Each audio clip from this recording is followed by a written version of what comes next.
Ahogy a videó címéből gondoltjátok, nem tudom ma, hogyan tudtok egy jó custom noktot csinálni szerintem. Én opciómba. Kelleni fog hozzá egy ilyen hipnokobra, egy szora, ez tök mindegy melyik. Csak annyi lényeg, hogy ez a maszk rész ez meglegyen. Egy Palpatine figura, egy Zane figura, egy Onigarmadon, meg egy ilyen cucc. És akkor mutatom, hogy hogyan csináljátok. Először is a hipnokobrának a fejét azt vegyétek le, így. Utána a szorának vegyétek le a maszkját. A Palpatine-nak kelleni fog csak a teste, meg a köpenye.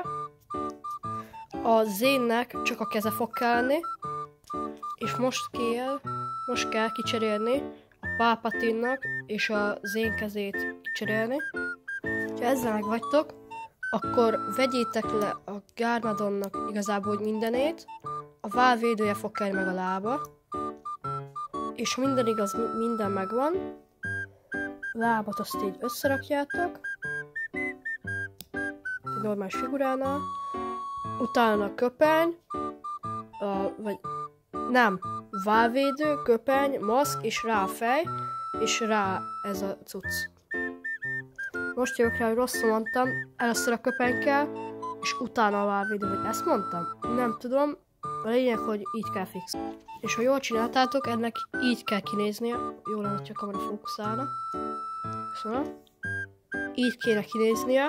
Szerintem nem lett rossz, nekem a kezével van a baj, hogyha tudtok, akkor ne sötétkék maszkot használtok inkább, hanem feketét. És a keze az inkább ilyen világosabb kék legyen. Tehát azért ennek a kis szorakéznek ennél azért világosabb legyen. Így kb. Annyira világos, mint ez a J-kéz, csak ennél egy picit világosabb. Hát igazából, hogyha Google-on rákerestek, hogy Noct minifigura, akkor kidobja, hogy kb. Milyen színű kéz kell. És igazából ennyi. Még a Drixen elgondolkozok, hogy ezt hogy csináljam, és akkor arról is lesz videó. De sziasztok!